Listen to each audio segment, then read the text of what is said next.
एक नौकरी देना पंचवर्षीय योजना क्यों बना दिया जाता है, इस सवाल के साथ सैकड़ों बेरोजगारों के हक में आज तक खबरदार करता है। जिनकी डिग्री को 2 साल तक भर्ती के योग्य बताते हुए यूपी पुलिस भर्ती बोर्ड ने परीक्षा में बैठने दिया और फिर 2 साल बाद अचानक इंजीनियरिंग डिग्रीधारी बेरोजगारों को भर्ती के लिए अयोग्य बता दिया। नौकरी अब कानूनी दांवपेच में फंस गई।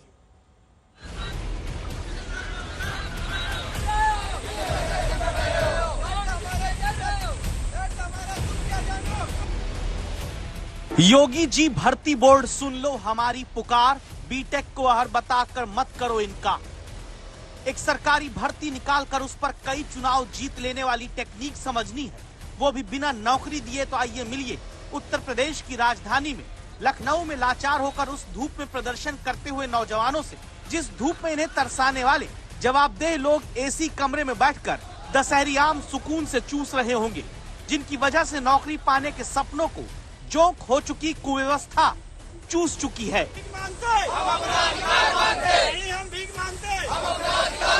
मेरे पीछे ये जो लड़के हैं, ये कोई 10वीं या 12वीं पास नहीं, ये सब बीटेक हैं, ये इंजीनियर हैं। लेकिन आज लखनऊ में ये धरने पर बैठे हैं, प्रदर्शन कर रहे हैं, सिर्फ इस बात के लिए कि हमारी डिग्री को भी मान्यता दो, हमारी डिग्री के लिहाज से हमको भी नौकरी दो।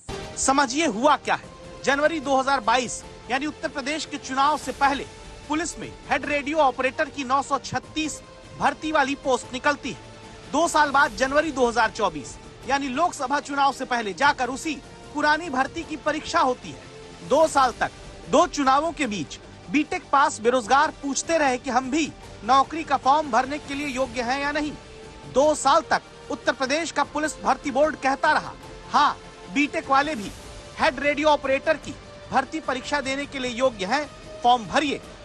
हमें क्वेरी थी तो हमने ईमेल के माध्यम से, जो भर्ती बोर्ड का हेल्प डेस्क नंबर था, उसके माध्यम से हमने क्वेश्चन किया और हमें ये रिप्लाई आया कि हाँ आप बिल्कुल एलिजिबल है। Diploma BTech BE in electronics, telecommunication, electrical, computer science, information technology, instrumentation technology, mechanical engineering is eligible for the post of head operator.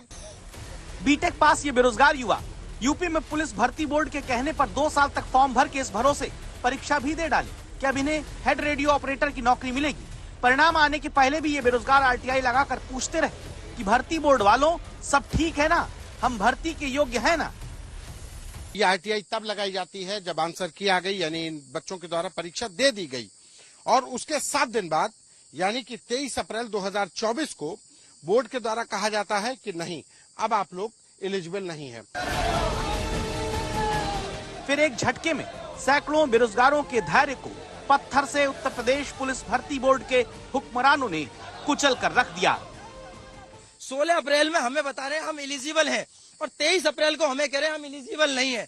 Sir इस 7 दिन में हमारे जितने भी स्टूडेंट जिन्होंने मेहनत करी है उनकी जिंदगी तबाह हो गई। सर जी ने कर्ज लेकर हमको 2.5 साल तक पढ़ाया है, हमने मेहनत की, पूरी जी जान से मेहनत किया और 2.5 साल बाद जब मेहनत करने के बाद पेपर दे लिया, सब कुछ हो गया, तब हमें बता रहे हैं कि आप एलिजिबल नहीं हो। घर वाले जो कल तक ये बोलते थे कि नहीं बेटा पढ़ो, अच्छे से पढ़ो, आज हमारे घर वाले ये बोल रहे हैं कि बेटा लड़ो। तो हम यही चाह रहे हैं कि स्टूडेंट पढ़े या लड़े।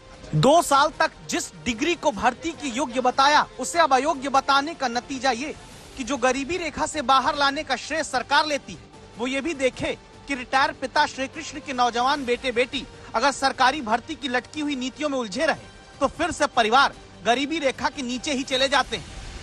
आज जाके जब आंसर की आ गई सर, उसके 1-2 महीने बाद वो अपनी बात से पलट गए कि आप लोग एलिजिबल नहीं हैं और इसी के चलते हम लोग बहुत ज्यादा परेशान हो गए कि लगातार 2 साल पहले मेहनत करा लेते हैं, उसके बाद एक टाइम जाके आप चेंज हो जाते हैं, अपना माइंड चेंज कर लेते हैं। अब भर्ती बोर्ड तो उत्तर प्रदेश में पुलिस वालों का मामला न्यायालय में बताकर पल्ला झाड़ लेता है, लेकिन सवाल दस्तक देता यही कि ऐसे भर्ती बोर्ड के अधिकारियों को क्यों नहीं सरकार सजा देती है जो सिर्फ नौकरियों और बेरोजगारों के साथ खिलवाड़ कर रहे हैं। संतोष कुमार, लखनऊ, आज तक।